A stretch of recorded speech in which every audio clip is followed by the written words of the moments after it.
this video, I'll show you how to produce the final render with all V-Ray settings we need, and at the same time the ambient occlusion layer. So basically, if I click render for this scene, this is what I get. A regular RGB color render, and alpha channel is completely white in this case, and nothing more. Okay. For this explanation, I need just a little portion of this image. It's enough to explain the concept. So, to render at the same time on the final, at the same time also the ambient occlusion layer, just go to a render setup panel, go to render element, click add and choose V-Ray extra text. This channel, this element allows you to render another layer, and for this layer we will click on none and choose between among the V-Ray textures, V-Ray dirt. We have no control of this V-Ray dirt here, so instance in the material editor, and these are the parameters we can control. Okay, just click on render.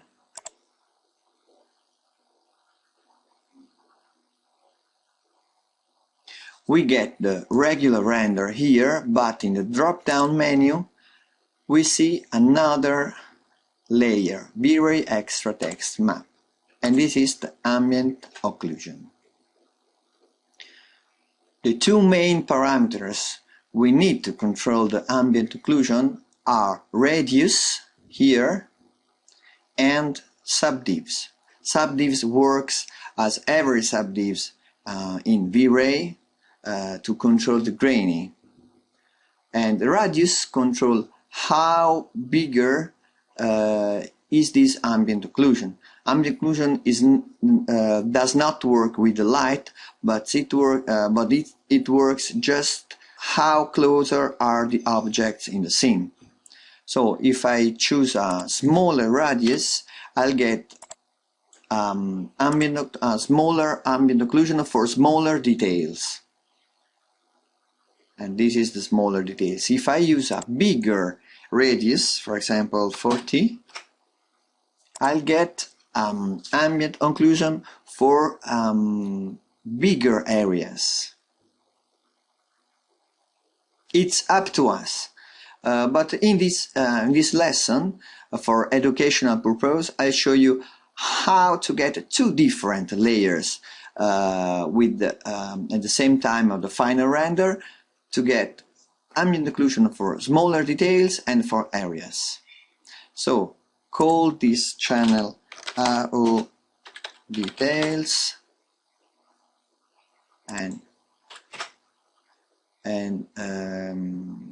set radius as 3 centimeters. AO details, and add another element, another V-Ray extra text, AO areas, and add another V-Ray dirt, instance it here,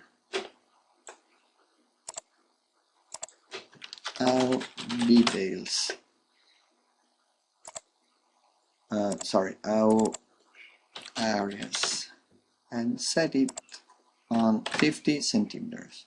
So details 3 centimeters, areas 50 centimeters. So render again this portion of the final image. Okay, it's done. Here RGB color render, details and areas. So as you see, it's really easy creating new layers for ambient occlusion. Okay, let's start the final setting for V-Ray. Increase details of the indirect illumination in the scene from low to high. Light cache increase 500 to 2000, and remember to enable ray trace threshold. Modify the anti-aliasing from adaptive subdivision to adaptive DMC, and also increasing max subdivs to 12 to up to, for example, 40.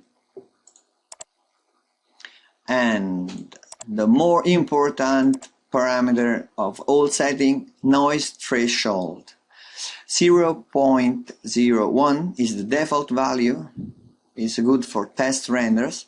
You can increase this value, for example, up to 0.03 to get super fast renders, but really grainy. But for the final render, reduce this value to 0.005.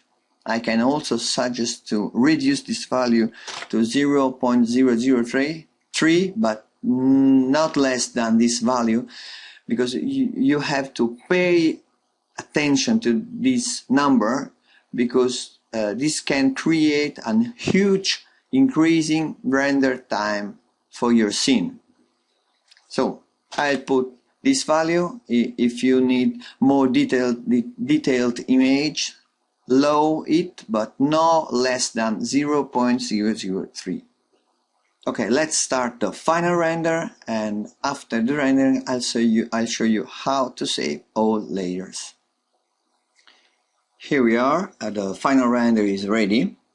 Now we have RGB color, ambient occlusion for small details, ambient occlusion for area, and now just click on Save All Image Channels, and Villa, for example.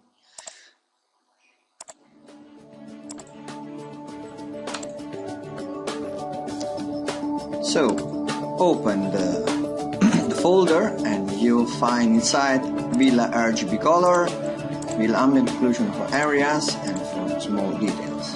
In a moment I'll show you how to composite all these layers in Photoshop.